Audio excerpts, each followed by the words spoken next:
the first time in the history of humanity, we stand a good chance of walking on the surface of Mars. And this is thanks to the dogged ambition of Elon Musk. The billionaire is building a mighty spacecraft, the Starship, that will take volunteers across the vast distance between Earth and Mars.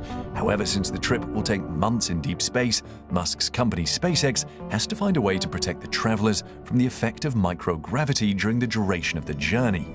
This is why SpaceX has come up with an artificial gravity Starship. What is this spacecraft and how does it work? Join us as we explore SpaceX's insane artificial gravity Starship. Regardless of whether you think attempting to go to Mars is foolhardy or is not going to work, Musk is forging ahead with his plans to take people from the Earth to Mars to live there permanently. This is the main reason he is building the Starship, the space rocket that promises to be the most powerful ever built. It will be configurable for carrying humans or cargo. The Starship is unique in several aspects. It is capable of lifting more than 100 tons to orbit, which is necessary given that lots of tons of cargo have to go ahead of the colonizers. This will contain systems that will keep them alive. Remember, Mars is a very harsh environment and special provisions have to be made. Musk has to supply water, food, materials for constructing shelters, machinery for making rocket fuel, and all the works.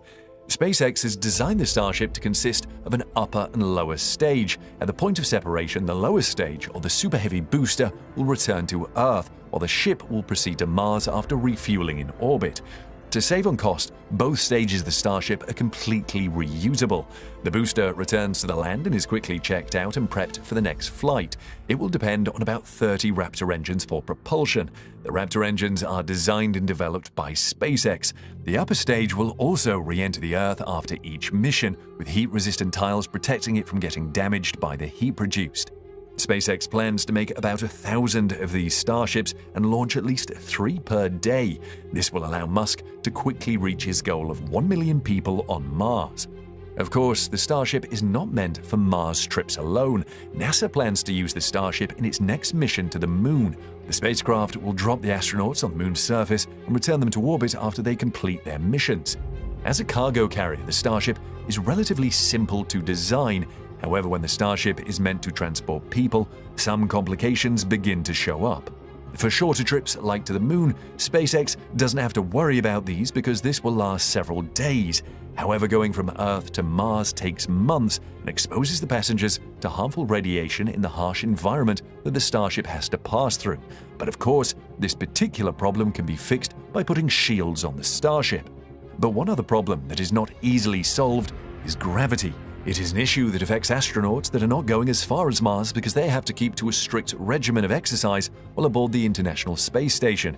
Even this is not always enough, as returning astronauts sometimes have to be stretchered out of their spacecraft when they return from months-long missions. You might have seen films with a plot based on space travel. Most times you see a massive spacecraft where the actors live or even fight and shoot at one another. However, most times the script is silent about gravity in the spacecraft. The travelers that survive whatever the conflict is about get to their destinations, disembark and walk away. Musk would wish to have that luxury, but the real world outside of movies is not so forgiving. He has to produce some gravity on the Starship. To fully grasp the level of the problem SpaceX has to solve when it comes to microgravity, here are the effects of microgravity on the human body, as explained by Nitsa Sintran, chief of NASA's Space Medicine and Healthcare Systems Office.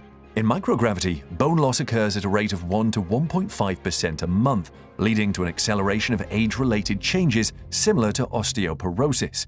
Decreases in bone density and strength are more pronounced in some skeletal regions, such as the pelvis, although much of the loss is reversible upon return to Earth. Prolonged exposure to weightlessness also increases the risks of kidney stones and bone fractures. Long stays in space also impact muscles. There is a loss of muscle mass, strength, and endurance, especially in the lower extremities. Changes in muscle performance, coupled with the effects of microgravity on connective tissues and the demands of activities of varying intensities, place astronauts at risk of fatigue and injury. During prolonged missions, exercise is effective at minimizing large muscle atrophy, and astronauts use a cycle ergometer and treadmill with downward applied pressure to maintain fitness. These are facts that astronaut Scott Kelly can attest to. He found readjusting to life on Earth hard after spending a year in space as part of NASA's Twin study, as detailed in his book Endurance. Since Musk wants the Mars community to be self-sustaining, he must ensure he delivers the travelers there as healthy as possible, else they will all perish and his plan will come to a disastrous end. Interestingly, while SpaceX is the first company to have to deal with the brutal effect of microgravity in actual rocket development, it is not the first to attempt to solve the problem. One of the earliest examples of microgravity solutions was the concept by Konstantin Tsiolkovsky, who was considered as one of the founding fathers of rocketry and astronautics. As far back as 1903, he published a study titled Investigation of Outer Space Rocket Devices, in which he suggested using rotational force to create artificial gravity in space. Since then, many variations of this idea have been proposed for space stations and habitats, such as the von Braun wheel, the O'Neill cylinder, and the Stanford torus.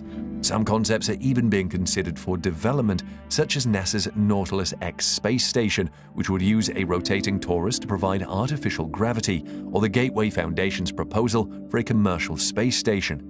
However, each of these methods has drawbacks that make them impractical or not able to work with the Starship being built by Musk.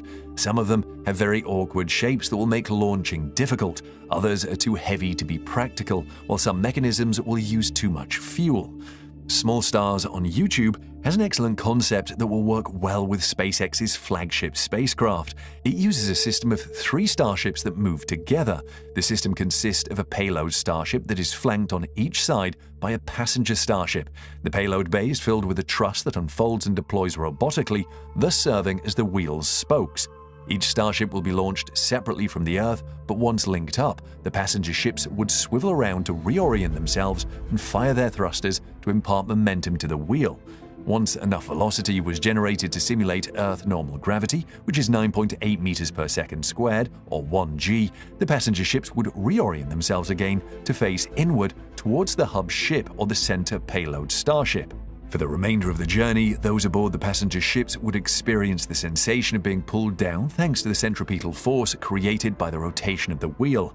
As Small Stars explains the design, the gravity-linked starship concept provides a spin gravity that reuses the main engines, taps leftover fuel, and avoids impractical space construction and spacewalks.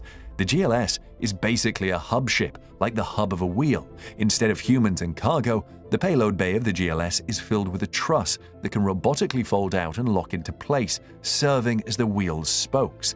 What velocity will SpaceX have to achieve to simulate the gravity on Earth on the Starship? Using a spin calculator, Small Stars concluded that the system has to attain a rotational velocity of 31 meters per second if the system is about 100 meters long in radius.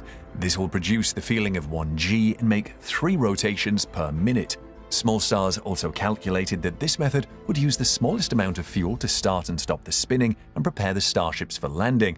Of course, the travelers will still have to follow strict exercise routines, but they stand a better chance to arrive on Mars in good health.